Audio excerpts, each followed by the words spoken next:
ನಮಸ್ಕಾರ. ಮುಖ್ಯಾಂಶಗಳು. ಸಂಶೋಧನೆ ನಾವೀನ್ಯತೆಗಳೊಂದಿಗೆ ವೈದ್ಯರಿಗೆ ಸೇವಾ ಮನೋಭಾವನೆ ಅಗತ್ಯ.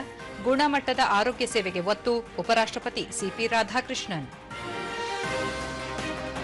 2 ರಾಜ್ಯಗಳಲ್ಲಿ ಶಾಂತಿಯುತ ಚುನಾವಣೆ. ತಮಿಳುನಾಡಿನಲ್ಲಿ 82%, ಪಶ್ಚಿಮ ಬಂಗಾಳದಲ್ಲಿ 89% ಮತದಾನ. ಎಸ್ಎಸ್ಎಲ್ಸಿ ಪರೀಕ್ಷಾ ಫಲಿತಾಂಶ ಪ್ರಕಟ. 94.1% ವಿದ್ಯಾರ್ಥಿಗಳು ಉತ್ತೀರ್ಣ. ಸಚಿವ ಮಧು ಬಂಗಾರಪ್ಪ. ಸರ್ಕಾರಿ ಆಸ್ಪತ್ರೆಗಳಲ್ಲಿ ಮೊಣಕಾಲು, ಸೊಂಟಕೀಲು ಬದಲಿ ಶಸ್ತ್ರಚಿಕಿತ್ಸೆ, ವೈದ್ಯಕೀಯ ಸೌಲಭ್ಯಗಳ ಬಲವರ್ಧನೆ. ಸಚಿವ ದಿನೇಶ್ ಗುಂಡೂರಾವ್. ವಾರ್ತೆಗಳ ವಿವರ.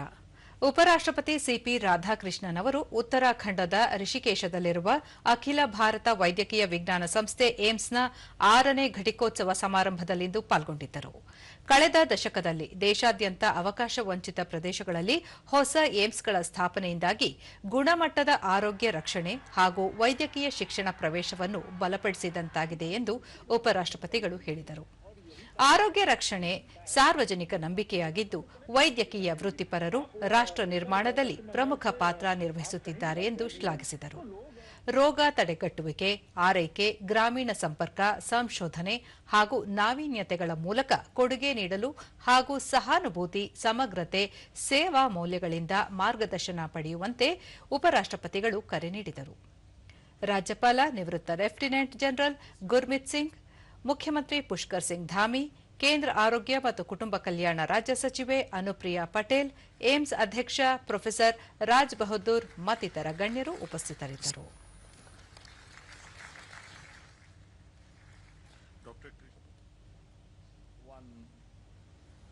We have to understand the need of the people and we have to serve the needs of the people. You all know only one AIIMS was there in Delhi, everywhere pouring from all over the country, they were pouring into the AIIMS. More patients are pouring in now. Definitely the service have to wait under the trees, they have to sleep under the trees. There is no big room for the attenders of the patients to take rest also. Modi decided why this is to be continued. We take the AIIMS to the people. So nowadays, the AIIMS facility is available in almost all the states.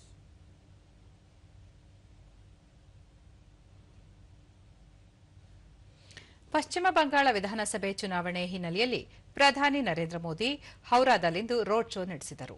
ರಸ್ತೆಯ ಇಕ್ಕೆಲೆಗಳಲ್ಲಿ ಜನ ಪ್ರಧಾನಿಯವರನ್ನು ಕಂಡು ಹರ್ಷೋದ್ಗಾರ ವ್ಯಕ್ತಪಡಿಸಿದರು. अब उसी रास्ते पर चलने निकली और यही कारण है कि यहाँ की जो जनता है वो काफी आपको कनेक्टिविटी भी करनी होगी.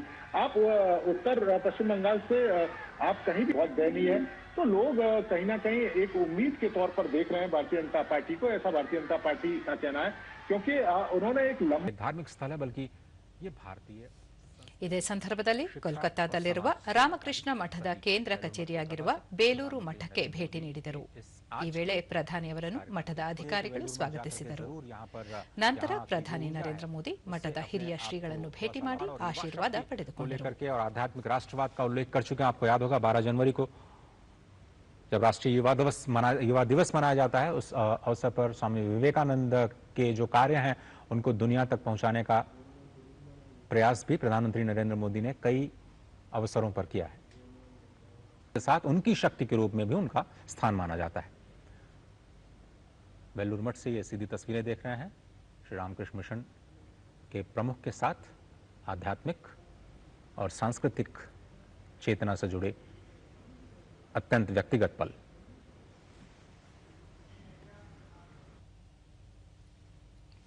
ತಮಿಳುನಾಡು ವಿಧಾನಸಭೆ ಹಾಗೂ ಪಶ್ಚಿಮ ಬಂಗಾಳ ವಿಧಾನಸಭೆಯ ಮೊದಲ ಹಂತದಲ್ಲಿ 152 ಕ್ಷೇತ್ರಗಳ ಚುನಾವಣೆಗೆ ಇಂದು ಮತದಾನ ನಡೆಯಿತು. ಚುನಾವಣಾ ಆಯೋಗ ಶಾಂತಿಯುತ ಮತದಾನಕ್ಕಾಗಿ ಎಲ್ಲೆಡೆ ಬಿಗಿ ಭದ್ರತಾ ವ್ಯವಸ್ಥೆಗಳನ್ನು ಕೈಗೊಂಡಿತು. ಆದರೂ ಪಶ್ಚಿಮ ಬಂಗಾಳದ ಹಲವು ಕಡೆ ಹಿಂಸಾಚಾರದ ಘಟನೆಗಳು ನಡೆದಿರುವ ಬಗ್ಗೆ ವರದಿಯಾಗಿದೆ. ದಿವ್ಯಾಂಗ ಮತದಾರರು ಮತ ಚಲಾಯಿಸಲು ಮತಗಟ್ಟೆ ಆವರಣದಲ್ಲಿ ಸಕಲ ಸೌಲಭ್ಯವನ್ನು ಕಲ್ಪಿಸಲಾಗಿತ್ತು. ತಮಿಳುನಾಡಿನ ವೆಲ್ಲೂರಿನ ಮತಗಟ್ಟೆಯೊಂದರಲ್ಲಿ ಮತ ಚಲಾಯಿಸಲು ಆಗಮಿಸುತ್ತಿರುವವರನ್ನು ರೋಬೋಟ್ ಸ್ವಾಗತಿಸುತ್ತಿರುವ ದೃಶ್ಯ ಕಣ್ಮನ ಸೆಳೆಯಿತು.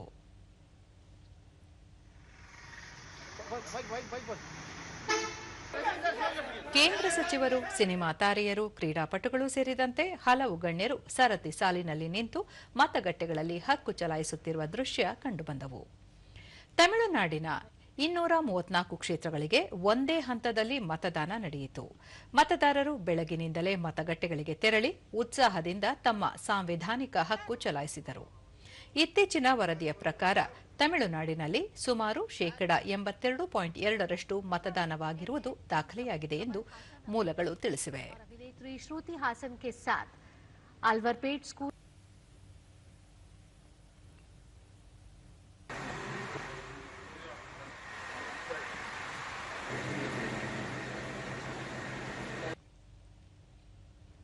बढ़ाकर रात 8 बजे तक करने का आग्रह भी किया है. इस पत्र में उन्होंने लिखा है कि यात्रा में रुकावट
ಪಶ್ಚಿಮ ಬಂಗಾಳದ 294 ವಿಧಾನಸಭಾ ಕ್ಷೇತ್ರಗಳ ಪೈಕಿ ಮೊದಲ ಹಂತದಲ್ಲಿ 16 ಜಿಲ್ಲೆಗಳ 152 ಕ್ಷೇತ್ರಗಳಿಗೆ ಮತದಾನ ನಡೆಯಿತು.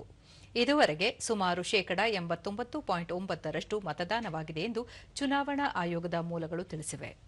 ಪಶ್ಚಿಮ ಬಂಗಾಳದಲ್ಲಿ ಎರಡನೇ ಹಂತದ ಮತದಾನ ಇದೇ 29ರಂದು ನಡೆಯಲಿದೆ.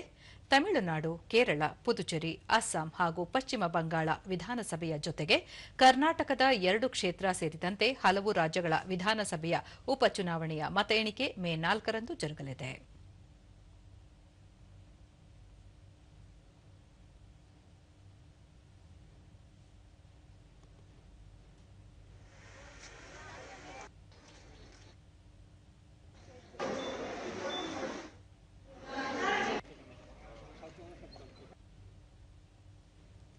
ಅಮೆರಿಕ ಇರಾನ್ ನಡುವಣ ಕದನ ವಿರಾಮ ಹಿನ್ನೆಲೆಯಲ್ಲಿ ಪರ್ಷಿಯನ್ ಕೊಲ್ಲಿ ಪ್ರದೇಶದಲ್ಲಿ ಬಿಗುವಿನ ಪರಿಸ್ಥಿತಿ ಇದ್ದರೂ ಕಳೆದ ಕೆಲವು ವಾರಗಳಲ್ಲಿ 10 ಭಾರತೀಯ ನೌಕೆಗಳು ಹಾರ್ಮುಜ್ ಜಲಸಂಧಿಯನ್ನು ಸುರಕ್ಷಿತವಾಗಿ ದಾಟಿವೆ ಎಂದು ವಿದೇಶಾಂಗ ವ್ಯವಹಾರಗಳ ಸಚಿವಾಲಯದ ವಕ್ತಾರ ರಣಧೀರ್ ಜೈಸ್ವಾಲ್ ಹೇಳಿದ್ದಾರೆ. ಮಾಧ್ಯಮಗಳೊಂದಿಗೆ ಮಾತನಾಡಿದ ಅವರು, ಇನ್ನು ಈ ಪ್ರದೇಶದಲ್ಲಿ 14 ಭಾರತೀಯ ನೌಕೆಗಳು ಉಳಿದುಕೊಂಡಿದ್ದು, ಈ ನೌಕೆಗಳ ಸುರಕ್ಷಿತ ವಾಪಸಾತಿಯನ್ನು ಖಾತ್ರಿಪಡಿಸಲು ಭಾರತ ನಿರಂತರವಾಗಿ ಕಾರ್ಯನಿರ್ವಹಿಸುತ್ತಿದೆ ಎಂದು ವಿವರಿಸಿದ್ದಾರೆ. ಭಾರತೀಯ ನೌಕೆಗಳ ಸುರಕ್ಷಿತ ವಾಪಸಾತಿಗಾಗಿ ಇರಾನ್ ಅಧಿಕಾರಿಗಳೊಂದಿಗೆ ಭಾರತ ನಿಕಟ ಸಂಪರ್ಕದಲ್ಲಿದೆ ಎಂದು ತಿಳಿಸಿದ್ದಾರೆ. ಪಶ್ಚಿಮ ಏಷ್ಯಾ ಬಿಕ್ಕಟ್ಟು ಕುರಿತಂತೆ ಭಾರತದ ನಿಲುವಿನಲ್ಲಿ ಯಾವುದೇ ಬದಲಾವಣೆ ಇಲ್ಲ. ಭಾರತ ಶಾಂತಿಯ ಪರವಾಗಿದ್ದು, ಶಾಂತಿಗಾಗಿ ನಡೆಸುವ ಎಲ್ಲ ಪ್ರಯತ್ನಗಳನ್ನು ಭಾರತ ಬೆಂಬಲಿಸಲಿದೆ. ಯಾವುದೇ ಘರ್ಷಣೆ, ಭಿನ್ನಾಭಿಪ್ರಾಯಗಳನ್ನು ಮಾತುಕತೆ ಹಾಗೂ ರಾಜತಾಂತ್ರಿಕವಾಗಿ ಬಗೆಹರಿಯಬೇಕು ಎಂಬುದು ಭಾರತದ ನಿಲುವು ಎಂದು ಹೇಳಿದರು. Detained in this particular case on which the Court of Cassation of Qatar gave a ruling, sentenced him. That judgment came in February of 2026. As far as we are concerned, we are in touch with his family and we are extending all possible support. I would again like to mention, because we see that all issues get jumbled up, that this case in which Commander Tiwari has been sentenced is a separate case from the one in which he and others were released following GUI's intervention. There are two separate cases. ಈಗ ಜಾಹೀರಾತು, ನಂತರ ವಾರ್ತಾ ಪ್ರಸಾರ ಮುಂದುವರಿಯುವುದು. ಬೇಗ tiffin pack ಮಾಡಿ. Raju, mobile ಬಿಡು. ಅರೆ ಅಕ್ಕ, ಬ್ಯಾಂಕ್ ನ ನಂಬರ್ ಬೇಕಿತ್ತು, ರಿಫಂಡೇ ಬಂದಿಲ್ಲ. ಸಿಕ್ತು, ಈಗ್ಲೇ ಕಾಲ್ ಮಾಡ್ತೀನಿ. ನಂಬರ್ ಚೆಕ್ ಮಾಡ್ದೇನೆ. ವಂಚಕರು ಹೆಚ್ಚಾಗಿ ನಕಲಿ ಬ್ಯಾಂಕ್ ವೆಬ್ಸೈಟ್ ಮತ್ತು ನಕಲಿ ನಂಬರ್ ನಿಂದ ಹಣವನ್ನು ವಂಚಿಸ್ತಾರೆ. ಹಾಗಾದ್ರೆ ಸರಿಯಾದ ನಂಬರ್ ಬ್ಯಾಂಕ್ ನ ಅಫಿಷಿಯಲ್ ವೆಬ್ಸೈಟ್ ಅಥವಾ ಕಾರ್ಡ್ ನಲ್ಲಿ. ನೀವು ಉಳಿಸಿ ಬಿಟ್ರಿ ಅಕ್ಕ. ಕೆಲ್ಸದಿಂದಲ್ಲ. ಮಾಡ್ತೀನಿ. RBI ಹೇಳುತ್ತೆ, ಸರಿಯಾದ ಆರ್ಥಿಕ ಅಭ್ಯಾಸ ನಿಮ್ಮನ್ನು ಕಾಪಾಡುತ್ತೆ. ದೇಶದಲ್ಲಿ ಪೆಟ್ರೋಲ್ ಮತ್ತು ಡೀಸೆಲ್ ಬೆಲೆ ಏರಿಕೆ ಸಾಧ್ಯತೆಯನ್ನು ಸೂಚಿಸುವ ಕೆಲವು ವರದಿಗಳನ್ನು ಕೇಂದ್ರ ಪೆಟ್ರೋಲಿಯಂ ಮತ್ತು ನೈಸರ್ಗಿಕ ಅನಿಲ ಸಚಿವಾಲಯ ತಳ್ಳಿಹಾಕಿದೆ. ಅಂತಹ ಯಾವುದೇ ಪ್ರಸ್ತಾವನೆ ಸರ್ಕಾರದ ಪರಿಶೀಲನೆಯಲ್ಲಿ ಇಲ್ಲ ಎಂದು ಸಚಿವಾಲಯ ಸ್ಪಷ್ಟಪಡಿಸಿದೆ. ಇಂತಹ ಸುದ್ದಿಗಳು ದೇಶದ ಜನರಲ್ಲಿ ಭಯ ಹಾಗೂ ಭೀತಿಯನ್ನು ಸೃಷ್ಟಿಸಲು ವಿನ್ಯಾಸಗೊಳಿಸಲಾಗಿದೆ. ಇಂತಹ ಸುದ್ದಿಗಳು ದುರುದ್ದೇಶಪೂರಿತ ಹಾಗೂ ಜನರನ್ನು ದಾರಿ ತಪ್ಪಿಸುವಂತಾಗಿದೆ ಎಂದು ತಿಳಿಸಿದೆ. ಕಳೆದ 4 ವರ್ಷಗಳಲ್ಲಿ ಪೆಟ್ರೋಲ್ ಮತ್ತು ಡೀಸೆಲ್ ಬೆಲೆಗಳನ್ನು ಏರಿಕೆ ಮಾಡದ ಜಗತ್ತಿನ ಏಕೈಕ ದೇಶ ಭಾರತವಾಗಿದೆ. ಅಂತಾರಾಷ್ಟೀಯ ಬೆಲೆಗಳಲ್ಲಿನ ತೀವ್ರ ಏರಿಕೆಯಿಂದ ಜನರನ್ನು ರಕ್ಷಿಸಲು ಕೇಂದ್ರ ಸರ್ಕಾರ ಮತ್ತು ಸರ್ಕಾರಿ ಸ್ವಾಮ್ಯದ ತೈಲ ಸಂಸ್ಥೆಗಳು ನಿರಂತರ ಕ್ರಮಗಳನ್ನು ತೆಗೆದುಕೊಂಡಿವೆ ಎಂದು ಹೇಳಿದೆ.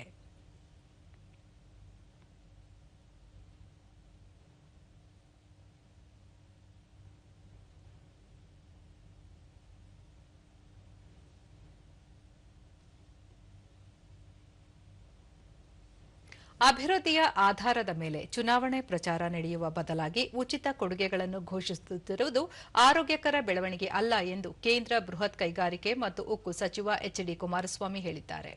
ಹಾಸನದ ಹೊಳೆನರಸೀಪುರದಲ್ಲಿ ಸುದ್ದಿಗೋಷ್ಠಿಯಲ್ಲಿಂದು ಅವರು ಖಾತರಿ ಯೋಜನೆಗಳನ್ನು ಜಾರಿಗೊಳಿಸಿದ ಹಿಮಾಚಲ ಪ್ರದೇಶದಲ್ಲಿ ಮುಖ್ಯ ಕಾರ್ಯದರ್ಶಿ ಅವರ ವೇತನ ಕಡಿತ ಮಾಡುವಂತಹ ಪರಿಸ್ಥಿತಿ ನಿರ್ಮಾಣವಾಗಿದೆ. ರಾಜ್ಯದಲ್ಲೂ ಸರ್ಕಾರಿ ನೌಕರರಿಗೆ ಮಾರ್ಚ್ ತಿಂಗಳ ವೇತನ ಪಾವತಿಯಾಗಿಲ್ಲ ಎಂದು ಕೇಳಿದ್ದೇನೆ. ಅದಕ್ಕೆ ತಾಂತ್ರಿಕ ಕಾರಣಗಳನ್ನು ನೀಡಲಾಗುತ್ತಿದೆ. ಗ್ರಾಮೀಣ ಭಾಗದ ಕುಡಿಯುವ ನೀರಿನ ಸಮಸ್ಯೆ ಸೇರಿದಂತೆ ಜನರ ಸಂಕಷ್ಟಗಳಿಗೆ ರಾಜ್ಯ ಸರ್ಕಾರ ಸ್ಪಂದಿಸುತ್ತಿಲ್ಲ ಎಂದರು. ಮೇಕೆದಾಟು ಯೋಜನೆಗೆ ಸಂಬಂಧಪಟ್ಟಂತೆ ಕೇಂದ್ರ ಸರ್ಕಾರವನ್ನು ಮಾಡುತ್ತಾರೆ. ಕರ್ನಾಟಕ ಲೋಕಸೇವಾ ಆಯೋಗವನ್ನು ಸ್ವಚ್ಛಗೊಳಿಸುವುದಾಗಿ ಹೇಳುತ್ತಿದ್ದಾರೆ. ಅಲ್ಲಿನ ವ್ಯವಸ್ಥೆ ಹದಗೆಡಲು ಯಾರು ಕಾರಣ ಎನ್ನುವುದು ಪ್ರಶ್ನಾರ್ಹ ಎಂದರು. ಲೋಕಸಭಾ ಕ್ಷೇತ್ರಗಳ ಮರು ವಿಂಗಡಣೆಗೆ ಅಡ್ಡಿಪಡಿಸುತ್ತಿರುವುದು ಸರಿಯಲ್ಲ. ಮಹಿಳಾ ಮೀಸಲಾತಿ ಮಸೂದೆಯನ್ನು 1996ರಲ್ಲಿ ದೇವೇಗೌಡರು ಪ್ರಧಾನಿಯಾಗಿದ್ದಾಗ ರೂಪಿಸಲಾಗಿತ್ತು. ಅದಕ್ಕೆ ಪ್ರಸ್ತುತ ವಿರೋಧ ವ್ಯಕ್ತವಾಗಿರುವುದು ಆರೋಗ್ಯಕರವಲ್ಲ ಎಂದರು. ಇವತ್ತು ಹಿಮಾಚಲ ಪ್ರದೇಶದಲ್ಲಿ ಚೀಫ್ ಸೆಕ್ರೆಟರಿಗೆ ಸಂಬಳ ಇವತ್ತು ಕಟ್ ಮಾಡ್ತಾರೆ, ಕಡಿತಗೊಳಿಸಿದ್ದಾರೆ. ನಮ್ಮ ರಾಜ್ಯದಲ್ಲಿ ಪತ್ರಿಕೆಗಳು ನೋಡಿದ್ರೆ ಕಳೆದ ಮಾರ್ಚ್ ತಿಂಗಳು ಸಂಬಳ ಇನ್ನೂ ಆಗಿಲ್ಲ ಅಂತ ಹೇಳಿ ಹಲವಾರು ಕಡೆ. ಮಹಿಳಾ ಮೀಸಲಾತಿ ವಿರೋಧಿಸಿದ ಕಾಂಗ್ರೆಸ್ ನೇತೃತ್ವದ ಮೈತ್ರಿ ಪಕ್ಷಗಳಿಗೆ ದೇಶದ ಮಹಿಳೆಯರೇ ಮುಂಬರುವ ದಿನಗಳಲ್ಲಿ ತಕ್ಕ ಉತ್ತರ ನೀಡಲಿದ್ದಾರೆ ಎಂದು ಕೇಂದ್ರ ಜಲಶಕ್ತಿ ಹಾಗೂ ರೈಲ್ವೆ ಖಾತೆ ರಾಜ್ಯ ಸಚಿವ ವಿ ಸೋಮಣ್ಣ ತಿಳಿಸಿದ್ದಾರೆ. ಮೈಸೂರಿನಲ್ಲಿ ಮಹಿಳಾ ಜನಾಕ್ರೋಶ ಪತ್ರಿಕಾಗೋಷ್ಠಿಯನ್ನು ಉದ್ದೇಶಿಸಿ ಅವರು ವಿಶ್ವದಲ್ಲೇ ಭಾರತ 33% ಮೀಸಲಾತಿ ನೀಡುವ ಮೂಲಕ ಮಹಿಳೆಯರಿಗೆ ವಿಶೇಷ ಸ್ಥಾನಮಾನ ನೀಡಲು ಮುಂದಾಗಿತ್ತು. ಆದರೆ ಏಪ್ರಿಲ್ 16 ಮತ್ತು 17ರಂದು ನಡೆದ ಅಧಿವೇಶನದಲ್ಲಿ ವಿರೋಧ ಪಕ್ಷಗಳು ಮಾಡಿದ ಅಡ್ಡಿಯಿಂದಾಗಿ ಮೀಸಲಾತಿ ಅನುಷ್ಠಾನಗೊಳ್ಳಲಿಲ್ಲ ಎಂದರು. ಮಹಿಳೆಯರು ಮುಖ್ಯವಾಹಿನಿಗೆ ಬರುವುದು ಕಾಂಗ್ರೆಸ್, ಸಮಾಜವಾದಿ ಮತ್ತು ಡಿಎಂಕೆ ಪಕ್ಷಗಳಿಗೆ ಇಷ್ಟವಿಲ್ಲ. ದಕ್ಷಿಣ ಭಾರತಕ್ಕೆ ಹೆಚ್ಚಿನ ಅನುಕೂಲವಾಗುವ ಈ ಬಿಲ್ ಅನ್ನು ಉತ್ತರ ದಕ್ಷಿಣ ಎಂಬ ಭೇದ ಭಾವ ಸೃಷ್ಟಿಸಿ ವಿರೋಧಿಸಲಾಗಿದೆ ಎಂದು ಅಸಮಾಧಾನ ವ್ಯಕ್ತಪಡಿಸಿದರು. ಐತಿಹಾಸಿಕ ತೀರ್ಮಾನವನ್ನು ಮಾಡಿದ್ದಾರೆ.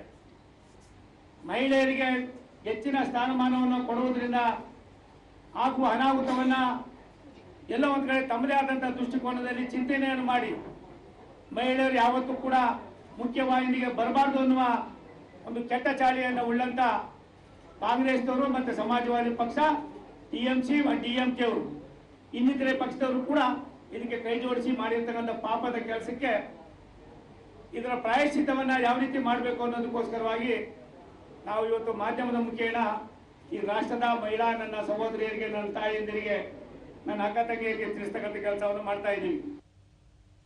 ಇದೇ ಸಂದರ್ಭದಲ್ಲಿ ಸಂಸದ ಯದುವೀರ ಕೃಷ್ಣದತ್ತ ಚಾಮರಾಜ ಒಡೆಯರ್ ಮಹಿಳಾ ಮೀಸಲಾತಿಯನ್ನು ವಿರೋಧಿಸುವ ಮೂಲಕ ಕಾಂಗ್ರೆಸ್ ತನ್ನ ಮಹಿಳಾ ವಿರೋಧಿ ನೀತಿಯನ್ನು ಸಾಬೀತುಪಡಿಸಿದೆ. ಜನತಂತ್ರ ವ್ಯವಸ್ಥೆಯಲ್ಲಿ ಮಹಿಳೆಯರ ಹಕ್ಕನ್ನು ಕಿತ್ತುಕೊಂಡವರಿಗೆ ಜನರೇ ಪಾಠ ಕಲಿಸಲಿದ್ದಾರೆ ಎಂದರು. ಜೊತೆಗೆ ಅಲ್ಲಿ ನಿಮ್ಮ ಪಕ್ಷದ ಎಲ್ಲ ಮಹಿಳಾ ಒಂದು ಕಾರ್ಯಕರ್ತರು ಪದಾಧಿಕಾರಿಗಳು ಎಲ್ಲರೂ ಇದ್ದಾರೆ. ಅವರೆಲ್ಲರೂ ನಮ್ಮ ಚುನಾವಣೆಯಿಂದ ಹಿಡಿದು ಇವತ್ತವರೆಗೂ ಎಲ್ಲಾ ಕೆಲಸಗಳಲ್ಲೂ ಪ್ರಾಮಾಣಿಕವಾಗಿ ಯಾವುದೇ ಒಂದು ವೈಯಕ್ತಿಕವಾದಂತಹ ಲಾಭಕ್ಕೋಸ್ಕರ ಅಲ್ಲ, ಬರೀ ಪಕ್ಷಕ್ಕೋಸ್ಕರ, ರಾಷ್ಟ್ರಕ್ಕೋಸ್ಕರ, ರಾಜ್ಯಕ್ಕೋಸ್ಕರ ಕೆಲಸ ಮಾಡ್ತಾ ಇರೋದು ನಾವೆಲ್ಲರೂ ನೋಡಿದ್ವಿ. ಅವ್ರಿಗೆ ಪ್ರಾತಿನಿಧ್ಯ ಸಿಗಬೇಕು ಅಂತ ನಮ್ಮೆಲ್ಲರ 2025-26ನೇ ಸಾಲಿನ ಎಸ್ಎಸ್ಎಲ್ಸಿ ಪರೀಕ್ಷೆ 1ರ ಫಲಿತಾಂಶ ಇಂದು ಪ್ರಕಟಗೊಂಡಿದ್ದು 94.1% ವಿದ್ಯಾರ್ಥಿಗಳು ತೇರ್ಗಡೆಯಾಗಿದ್ದಾರೆ. 7,70,209 ವಿದ್ಯಾರ್ಥಿಗಳು ಪರೀಕ್ಷೆಗೆ ಹಾಜರಾಗಿದ್ದು, ಈ ಪೈಕಿ 7,24,794 ಮಕ್ಕಳು ಉತ್ತೀರ್ಣರಾಗಿದ್ದಾರೆ. ಎಂದಿನಂತೆ ಈ ಬಾರಿಯೂ ಬಾಲಕಿಯರೇ ಮೇಲುಗೈ ಸಾಧಿಸಿದ್ದಾರೆ. ಬೆಂಗಳೂರಿನ ಮಲ್ಲೇಶ್ವರಂನಲ್ಲಿರುವ ಕರ್ನಾಟಕ ಶಾಲಾ ಪರೀಕ್ಷೆ ಮತ್ತು ಮೌಲ್ಯ ನಿರ್ಣಯ ಮಂಡಳಿಯ ಕಚೇರಿಯಲ್ಲಿಂದು ಸುದ್ದಿಗೋಷ್ಠಿ ನಡೆಸಿದ ಪ್ರಾಥಮಿಕ ಶಿಕ್ಷಣ ಸಚಿವ ಮಧು ಬಂಗಾರಪ್ಪ ಪರೀಕ್ಷಾ ಫಲಿತಾಂಶವನ್ನು ಪ್ರಕಟಿಸಿದರು. ಬಾಲಕಿಯರಲ್ಲಿ 3,92,922 ಮಕ್ಕಳು ಪರೀಕ್ಷೆಗೆ ಹಾಜರಾಗಿದ್ದು, ಇದರಲ್ಲಿ 3,77,922 ವಿದ್ಯಾರ್ಥಿನಿಯರು ಉತ್ತೀರ್ಣರಾಗಿದ್ದಾರೆ. 3,77,287 ಬಾಲಕರು ಪರೀಕ್ಷೆಗೆ ಹಾಜರಾಗಿದ್ದು, ಅವರಲ್ಲಿ 3,46,877 ವಿದ್ಯಾರ್ಥಿಗಳು ಉತ್ತೀರ್ಣರಾಗಿದ್ದಾರೆ. ಈ ಬಾರಿ ನಗರ ಪ್ರದೇಶದ ವಿದ್ಯಾರ್ಥಿಗಳಿಂದಲೂ ಗ್ರಾಮೀಣ ಭಾಗದ ವಿದ್ಯಾರ್ಥಿಗಳು ಹೆಚ್ಚು ಸಾಧನೆ ಮಾಡಿದ್ದಾರೆ. ಜಿಲ್ಲಾವಾರು ಫಲಿತಾಂಶಗಳಲ್ಲಿ ದಕ್ಷಿಣ ಕನ್ನಡ ಜಿಲ್ಲೆ 98.4% ಫಲಿತಾಂಶದೊಂದಿಗೆ ಅಗ್ರಸ್ಥಾನ ಗಳಿಸಿದೆ. ಪರೀಕ್ಷೆಯಲ್ಲಿ 7 ವಿದ್ಯಾರ್ಥಿಗಳು 625ಕ್ಕೆ ಸಂಪೂರ್ಣ 625 ಅಂಕ ಪಡೆಯುವ ಮೂಲಕ ಸಾಧನೆ ಮಾಡಿದ್ದಾರೆ. ಫಸ್ಟ್ ಎಕ್ಸಾಮ್ ಸೆಕೆಂಡ್ ಎಕ್ಸಾಮ್ ಬಗ್ಗೆ ಅದ್ರ ಬಗ್ಗೆ ಆಮೇಲೆ ಮಾತಾಡ್ತೀನಿ.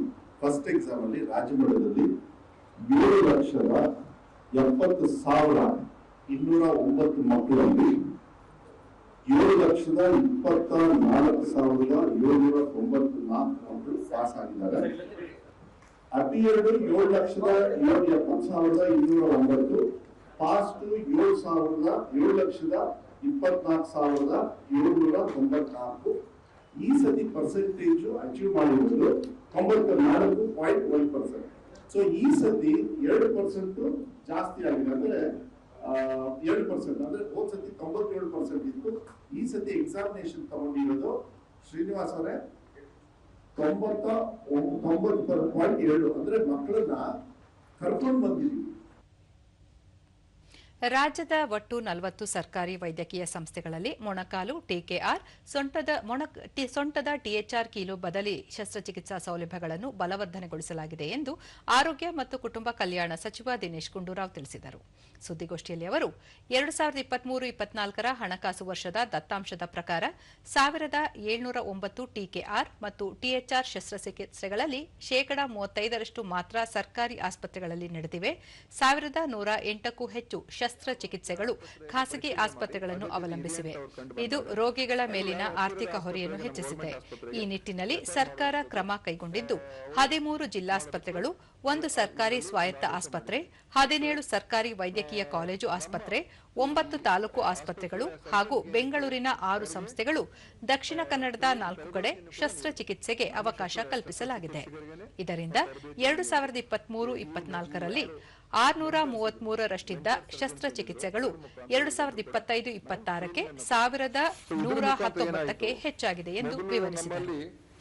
ವೈದ್ಯಕೀಯ ಸಿಬ್ಬಂದಿಗೆ ತರಬೇತಿ ನೀಡಲಾಗಿದೆ. ಖಾಸಗಿ ಆಸ್ಪತ್ರೆಗಳಿಗೆ ಶಿಫಾರಸು ಮಾಡುವುದು ಕನಿಷ್ಠ ಮಟ್ಟಕ್ಕೆ ಇಳಿದಿದೆ. ರೋಗಿಗಳಿಗೆ ದೂರದ ಪ್ರಯಾಣ ತಪ್ಪಿದ್ದು ಮನೆಯ ಬಳಿಯೇ ಚಿಕಿತ್ಸೆ ದೊರೆಯುತ್ತಿದೆ ಎಂದು ಹೇಳಿದರು. ಬೇಸಿಗೆಯ ತಾಪಮಾನ ನಿರ್ವಹಣೆಗೆ ಹೀಟ್ ಸ್ಟ್ರೋಕ್ ಮ್ಯಾನೇಜ್ಮೆಂಟ್ ರೂಂಗಳನ್ನು ಸರ್ಕಾರಿ ಆಸ್ಪತ್ರೆಗಳಲ್ಲಿ ಸಿದ್ಧಪಡಿಸಲಾಗಿದೆ. ಸಮುದಾಯ ಆರೋಗ್ಯ ಕೇಂದ್ರಗಳಲ್ಲಿ 2, ತಾಲೂಕು ಆಸ್ಪತ್ರೆಗಳಲ್ಲಿ 5, ಜಿಲ್ಲಾ ಕೇಂದ್ರಗಳಲ್ಲಿ 10 ಹಾಸಿಗೆಗಳನ್ನು ಕಾಯ್ದಿರಿಸಲಾಗಿದೆ. ಅಗತ್ಯ ಔಷಧಿ ಮತ್ತು ಸಿಬ್ಬಂದಿಗೆ ತರಬೇತಿ ನೀಡಲಾಗಿದೆ ಎಂದು ತಿಳಿಸಿದರು. ಕನಿಷ್ಠ ಅವರು 1 ವಾರ ಆದ್ರೂ ಇರಬೇಕಾಗ್ತದೆ ಅಲ್ವಾ, ಅದು ರಿಕವರ್ ಆಗಬೇಕು ಅಂತೆಲ್ಲ ಇರ್ತದೆ. ಸೊ ಅದಕ್ಕೋಸ್ಕರ ಅವ್ರ ಹತ್ತಿರ ಆಗುವಂಥದ್ದು ಕೂಡ ಆಯಿತು, ಸಮೀಪ ಆಸ್ಪತ್ರೆಯಲ್ಲಿ ಆಗುವಂಥ ವ್ಯವಸ್ಥೆ ಆಯಿತು. ಸೊ ಅದು ಅನುಕೂಲ. ಮತ್ತು ನಮ್ಮ ಸರ್ಕಾರಿ ಆಸ್ಪತ್ರೆಯ ಕ್ಷಮತೆಯನ್ನ ಹೆಚ್ಚು ಮಾಡೋದಕ್ಕೆ ಸಾಧ್ಯ ಆಯಿತು. ಸೊ 99% ನಮ್ಮ ಬರುವಂತ ಕೇಸಸ್ ಈಗ ನಮ್ಮ ಆಸ್ಪತ್ರೆಯಲ್ಲಿ ಆಗ್ತಾ ಇದೆ ಹೊರತು ಕೇವಲ 1% ಮಾತ್ರ ಈಗ ಖಾಸಗಿ ಆಸ್ಪತ್ರೆಗೆ ರೆಫರ್ ಮಾಡ್ತಾ ಇದೀವಿ. ನಮ್ಮ ಸ್ಕೀಮ್ ಅಡಿಯಲ್ಲಿ ಅವರಿಗೆ ಟ್ರೀಟ್ಮೆಂಟ್ ಕೊಡೋದಕ್ಕೆ ರೆಫರ್ ಮಾಡ್ತಾ ಇದೀವಿ. ಈಗ ಜಾಹೀರಾತು, ನಂತರ ವಾರ್ತಾ ಪ್ರಸಾರ ಮುಂದುವರಿಯುವುದು. ಈ ಕೀಲಿಕೈ ಅಂಗಡಿಯ ಕಿಲಿಕೈ, ಅಪ್ಪ ಬೈಕಿ, ಮತ್ತೆ ಇದು ಮನೆಯ ಕೀ. ಮೇಲಿಂದ ಈ KYC ಕಾಗದಗಳು ಪ್ರತಿ ಬ್ಯಾಂಕಿಗೂ ಬೇರೆ ಬೇರೆ, ಎಲ್ಲದಕ್ಕೂ ಒಂದೇ ಕೀ ಇರಬೇಕಿತ್ತು. ಒಂದು ಕೀ ಇದೆ, CKYC ID. ಬ್ಯಾಂಕ್ ನಿಮ್ಮ KYC ರೆಕಾರ್ಡ್ಸ್ ಅನ್ನ CKYC ರಿಜಿಸ್ಟರ್ಗೆ ಅಪ್ಲೋಡ್ ಮಾಡುತ್ತೆ. ಅವಾಗ ನಿಮಗೆ ಸಿಗುತ್ತೆ ಒಂದು 14 ಡಿಜಿಟ್ CKYC ID. ಇದು ಎಲ್ಲ ಬ್ಯಾಂಕ್ಸ್ ಮತ್ತು ಫೈನಾನ್ಷಿಯಲ್ ಇನ್ಸ್ಟಿಟ್ಯೂಷನ್ ಅಲ್ಲಿ ವ್ಯಾಲಿಡ್ ಆಗಿದೆ. ಅಂದ್ರೆ ಒಂದೇ ಕಡೆ KYC ಅಪ್ಡೇಟ್, ಅಂದ್ರೆ ಎಲ್ಲ ಕಡೆ ಅಪ್ಡೇಟ್. RBI ಹೇಳುತ್ತೆ KYC ಸುರಕ್ಷಿತ ಬ್ಯಾಂಕಿಂಗ್ ಕಡೆಗೆ ಮೊದಲ ಹೆಜ್ಜೆ. ಪಶ್ಚಿಮ ಏಷ್ಯಾದಲ್ಲಿನ ಉದ್ವಿಗ್ನತೆ ನಡುವೆಯೂ ಕರ್ನಾಟಕದಲ್ಲಿ ಪೆಟ್ರೋಲ್, ಡೀಸೆಲ್ ಮತ್ತು LPG ಪೂರೈಕೆ ಸಂಪೂರ್ಣವಾಗಿ ಸ್ಥಿರವಾಗಿದೆ ಎಂದು ತೈಲ ಮಾರುಕಟ್ಟೆ ಕಂಪನಿಗಳು ಸ್ಪಷ್ಟಪಡಿಸಿವೆ. ಇಂಡಿಯನ್ ಆಯಿಲ್, ಭಾರತ್ ಪೆಟ್ರೋಲಿಯಂ ಮತ್ತು ಹಿಂದೂಸ್ತಾನ್ ಪೆಟ್ರೋಲಿಯಂ ಕಂಪನಿಗಳು ಜಂಟಿಯಾಗಿ ಬೆಂಗಳೂರಿನಲ್ಲಿಂದು ಸುದ್ದಿಗೋಷ್ಠಿಯಲ್ಲಿ ಹೇಳಿಕೆ ನೀಡಿವೆ. ರಾಜ್ಯದ ಯಾವುದೇ ಭಾಗದಲ್ಲಿ ಪೆಟ್ರೋಲ್ ಅಥವಾ ಡೀಸೆಲ್ ಕೊರತೆ ಇಲ್ಲ, ಎಲ್ಲಾ ಚಿಲ್ಲರೆ ಮಾರಾಟ ಮಳಿಗೆಗಳು ಎಂದಿನಂತೆ ಕಾರ್ಯನಿರ್ವಹಿಸುತ್ತಿವೆ ಎಂದು ತಿಳಿಸಲಾಗಿದೆ. ಈ ವೇಳೆ ಕೇಂದ್ರ ವಾರ್ತಾ ಮತ್ತು ಪ್ರಸಾರ ಸಚಿವಾಲಯದ ಹೆಚ್ಚುವರಿ ಮಹಾನಿರ್ದೇಶಕ SG Ravindra, Indian oil corporation ಲಿಮಿಟೆಡ್ನ ರಾಜ್ಯ ಮಟ್ಟದ ಸಂಯೋಜಕರು ಮತ್ತು ಮುಖ್ಯಸ್ಥ ಸಿದ್ಧಾರ್ಥ್ ಅಗರ್ವಾಲ್, ಭಾರತ್ ಪೆಟ್ರೋಲಿಯಂ ಕಾರ್ಪೊರೇಷನ್ ಲಿಮಿಟೆಡ್ನ ರಾಜ್ಯ ಮುಖ್ಯಸ್ಥರಾದ ನೀರಾ ಸಿಂಗ್, ನಗರ ಅನಿಲ ವಿತರಣೆ ವಿಭಾಗದ ಪ್ರಧಾನ ವ್ಯವಸ್ಥಾಪಕ ಸಂಜಯ್ ಕುಮಾರ್ ಸಿಂಗ್ ಸೇರಿದಂತೆ ಹಲವರು ಉಪಸ್ಥಿತರಿದ್ದರು.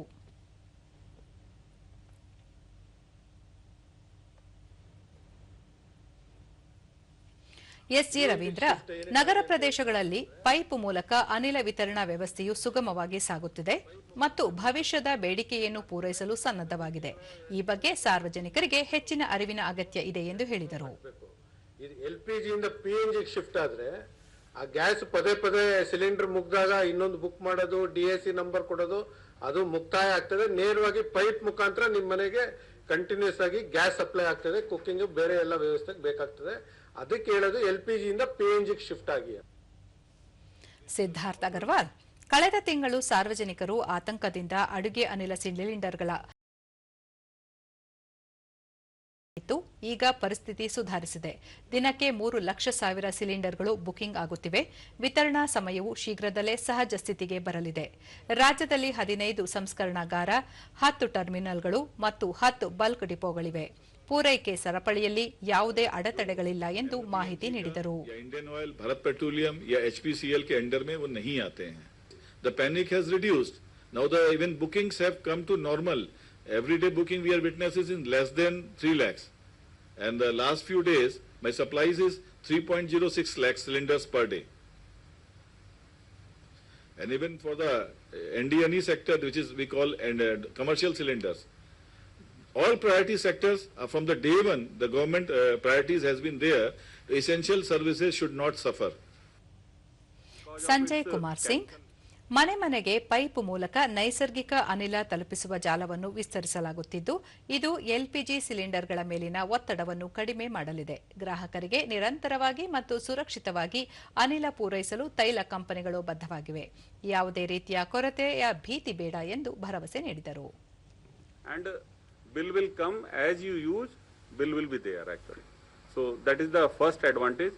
Another thing is that government of India is actually pushing, and you can say various GOs are there in support of laying the pipeline for you can say expanding the infrastructure in various areas of Karnataka especially, and especially in Bangalore also, and we are providing connections to customers on faster mode.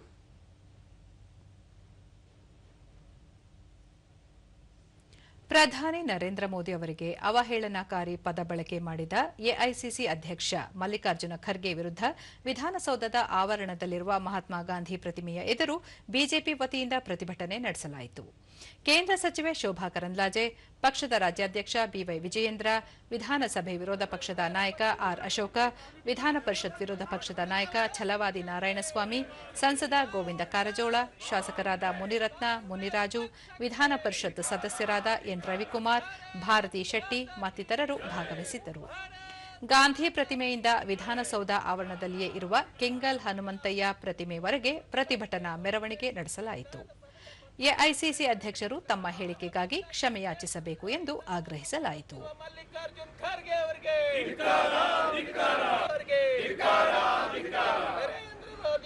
ಭಯೋತ್ಪಾದಕ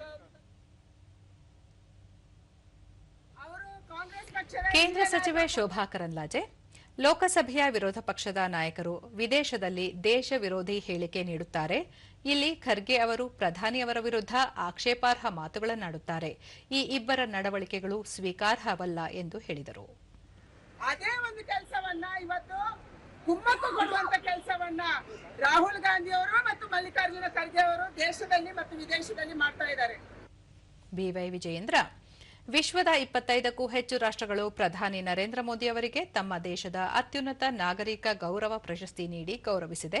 ಪ್ರಧಾನಿ ಅವರ ಜನಪ್ರಿಯತೆಯನ್ನು ಸಹಿಸಲಾಗದೆ ವಿರೋಧ ಪಕ್ಷಗಳ ನಾಯಕರು ಅವಹೇಳನಕಾರಿಯಾಗಿ ಮಾತನಾಡುತ್ತಿದ್ದಾರೆ ಎಂದು ಆಕ್ಷೇಪಿಸಿದರು. Mallikarjun Kharge ji, but the fact is they are not able to tolerate the popularity of the prime minister Narendra Modi ji. R Ashoka ಪ್ರಧಾನಿಯವರ ವಿರುದ್ಧ ಅವಹೇಳನಕಾರಿ ಭಾಷೆ ಬಳಕೆ ದೇಶಕ್ಕೆ ಮಾಡಿದ ಅಪಮಾನ. ಕುಕ್ಕರ್ ಬಾಂಬ್ ಆರೋಪಿಗಳನ್ನು ಕಾಂಗ್ರೆಸ್ ನಾಯಕರು ಸಹೋದರರು ಎಂದು ಕರೆದಿದ್ದು ವಿಧಾನಸೌಧದಲ್ಲಿ ನೆರೆ ರಾಷ್ಟ್ರಕ್ಕೆ ಜಯಕಾರ ಕೂಗಲಾಗಿತ್ತು. ಮುಂಬೈ ದಾಳಿಯಾದಾಗ ಕೈಕಟ್ಟಿ ಕುಳಿತಿದ್ದವರು ಈಗ ಭಯೋತ್ಪಾದನೆ ಚಟುವಟಿಕೆಗಳನ್ನು ಹತ್ತಿಕ್ಕುತ್ತಿರುವ ಪ್ರಧಾನಿ ಅವರ ಬಗ್ಗೆ ಟೀಕೆ ಮಾಡುತ್ತಿದ್ದಾರೆ ಎಂದು ಅಸಮಾಧಾನ ವ್ಯಕ್ತಪಡಿಸಿದರು. ಮಟ್ಟ ಹಾಕಿದರೆ ಅಂತ ವ್ಯಕ್ತಿ ಬಗ್ಗೆ ಇವತ್ತು ಕಾಂಗ್ರೆಸ್ಸಿನ ಅಧ್ಯಕ್ಷರಾಗಿ ಮಲ್ಲಿಕಾರ್ಜುನ ಖರ್ಗೆ ಮಾತಾಡಿರುವಂತದ್ದು ಅಕ್ಷಮ್ಯ ಅಪರಾಧ. ಛಲವಾದಿ ನಾರಾಯಣಸ್ವಾಮಿ ಖರ್ಗೆ ಅವರ ಮುತ್ಸದ್ದಿತನಕ್ಕೆ ಅವಹೇಳನಕಾರಿ ಹೇಳಿಕೆಗಳು ತಕ್ಕದ್ದಲ್ಲ ಎಂದರು. ನಾವು ಕೂಡ ಖರ್ಗೆ ಅವರನ್ನ ಕಂಡವರೇ. ಈ ಕರ್ನಾಟಕದ ಬಾರ್ಡರ್ ಅನ್ನ ದಾಟುವವರಿಗೆ ಬಹಳ ಮುತ್ಸದ್ದಿ ರಾಜಕಾರಣಿ ಅಂದುಕೊಂಡಿದ್ವಿ. ಕ್ಷಮೆ ಕೇಳ್ರಿ, ರಾಜಕಾರಣಕ್ಕಿರ್ತಕ್ಕಂಥ ಗೌರವವನ್ನ ಇವತ್ತು ನೀವು ಕಳೆದಿದ್ದೀರಿ. ಕೇಂದ್ರೀಯ ಪ್ರೌಢಶಿಕ್ಷಣ ಮಂಡಳಿ ಸಿಬಿಎಸ್ಇ 10ನೇ ತರಗತಿಯ 2ನೇ ಹಂತದ ಪರೀಕ್ಷೆ 2026 ಮೇ 15ರಿಂದ ನಡೆಸಲಿದೆ. ತಮ್ಮ ಅಂಕಗಳನ್ನು ಸುಧಾರಿಸಿಕೊಳ್ಳಲು ಬಯಸುವ ವಿದ್ಯಾರ್ಥಿಗಳಿಗೆ ಈ ಪರೀಕ್ಷೆಯು ಐಚ್ಛಿಕವಾಗಿರುತ್ತದೆ. ಎಲ್ಲ ಉತ್ತೀರ್ಣಗೊಂಡ ವಿದ್ಯಾರ್ಥಿಗಳು ವಿಜ್ಞಾನ, ಗಣಿತ, ಸಮಾಜ ವಿಜ್ಞಾನ ಮತ್ತು ಭಾಷಾ ವಿಜ್ಞಾನಗಳಲ್ಲಿ ಯಾವುದಾದರೂ 3 ವಿಷಯಗಳಲ್ಲಿ ತಮ್ಮ ಕಾರ್ಯಕ್ಷಮತೆ ಸುಧಾರಿಸಿಕೊಳ್ಳಲು ಅವಕಾಶ ನೀಡಲಾಗುತ್ತದೆ. ಕೇಂದ್ರೀಯ ಪ್ರೌಢಶಿಕ್ಷಣ ಮಂಡಳಿಯ ಈ ತಿಂಗಳ 15ರಂದು 10ನೇ ತರಗತಿಯ ಮೊದಲ ಮುಖ್ಯ ಪರೀಕ್ಷೆಯ ಫಲಿತಾಂಶಗಳನ್ನು ಪ್ರಕಟಿಸಿತ್ತು. ಈ ಉಪಕ್ರಮವು ರಾಷ್ಟ್ರೀಯ ಶಿಕ್ಷಣ ನೀತಿ 2020ರೊಂದಿಗೆ ಹೊಂದಾಣಿಕೆಯಾಗುತ್ತದೆ. ಇದು ವಿದ್ಯಾರ್ಥಿಗಳಿಗೆ ಅದೇ ಶೈಕ್ಷಣಿಕ ವರ್ಷದೊಳಗೆ 2ನೇ ಅವಕಾಶವನ್ನು ಒದಗಿಸುವ ಮೂಲಕ ಪರೀಕ್ಷೆಗೆ ಸಂಬಂಧಿಸಿದ ಒತ್ತಡ ನಿವಾರಿಸಲು ಅನುಕೂಲ ಮಾಡಿಕೊಡುತ್ತದೆ.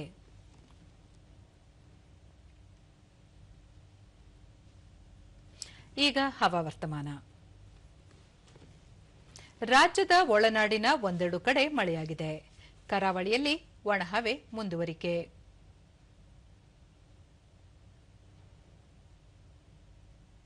ಕಲಬುರಗಿಯಲ್ಲಿ ಗರಿಷ್ಠ 40.2 ಡಿಗ್ರಿ ಸೆಲ್ಸಿಯಸ್ ತಾಪಮಾನ ದಾಖಲು.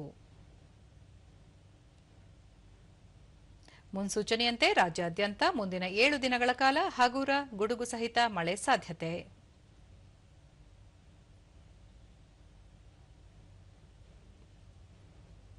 ಬೆಂಗಳೂರು ಸುತ್ತಮುತ್ತ ಶುಭ್ರ ಆಕಾಶ, ಗರಿಷ್ಠ 37, ಕನಿಷ್ಠ 23 ಡಿಗ್ರಿ ಸೆಲ್ಸಿಯಸ್ ತಾಪಮಾನ ದಾಖಲು ಸಂಭವ. ಕೊನೆಯಲ್ಲಿ ಮತ್ತೊಮ್ಮೆ ಮುಖ್ಯಾಂಶಗಳು. ಸಂಶೋಧನೆ ನಾವೀನ್ಯತೆಗಳೊಂದಿಗೆ ವೈದ್ಯರಿಗೆ ಸೇವಾ ಮನೋಭಾವನೆ ಅಗತ್ಯ, ಗುಣಮಟ್ಟದ ಆರೋಗ್ಯ ಸೇವೆಗೆ ಒತ್ತು, ಉಪರಾಷ್ಟ್ರಪತಿ ಸಿಪಿ ರಾಧಾಕೃಷ್ಣನ್. 2 ರಾಜ್ಯಗಳಲ್ಲಿ ಶಾಂತಿಯುತ ಚುನಾವಣೆ, ತಮಿಳುನಾಡಿನಲ್ಲಿ 82%, ಪಶ್ಚಿಮ ಬಂಗಾಳದಲ್ಲಿ 89% ಮತದಾನ. ಎಸ್ಎಸ್ಎಲ್ಸಿ ಪರೀಕ್ಷಾ ಫಲಿತಾಂಶ ಪ್ರಕಟ, 94.1% ವಿದ್ಯಾರ್ಥಿಗಳು ಉತ್ತೀರ್ಣ, ಸಚಿವ ಮಧು ಬಂಗಾರಪ್ಪ. ಸರ್ಕಾರಿ ಆಸ್ಪತ್ರೆಗಳಲ್ಲಿ ಮೊಣಕಾಲು, ಸೊಂಟಕೀಲು ಬದಲಿ ಶಸ್ತ್ರಚಿಕಿತ್ಸೆ, ವೈದ್ಯಕೀಯ ಸೌಲಭ್ಯಗಳ ಬಲವರ್ಧನೆ, ಸಚಿವ ದಿನೇಶ್ ಗುಂಡೂರಾವ್. ನಮ್ಮ ವಾರ್ತಾ ಪ್ರಸಾರವನ್ನು ನೀವು ಡಿಡಿ ಚಂದನ ನ್ಯೂಸ್ ಯೂಟ್ಯೂಬ್ ಚಾನೆಲ್, ಎಕ್ಸ್ ಖಾತೆ, ಇನ್ಸ್ಟಾಗ್ರಾಂ, ಫೇಸ್ಬುಕ್ ಹಾಗೂ ವಾಟ್ಸ್ಆಪ್ ಮೂಲಕವೂ ವೀಕ್ಷಿಸಬಹುದು. ನಮ್ಮ ಮುಂದಿನ ವಾರ್ತಾ ಪ್ರಸಾರ ರಾತ್ರಿ 9 ಗಂಟೆಗೆ. ನಮಸ್ಕಾರ.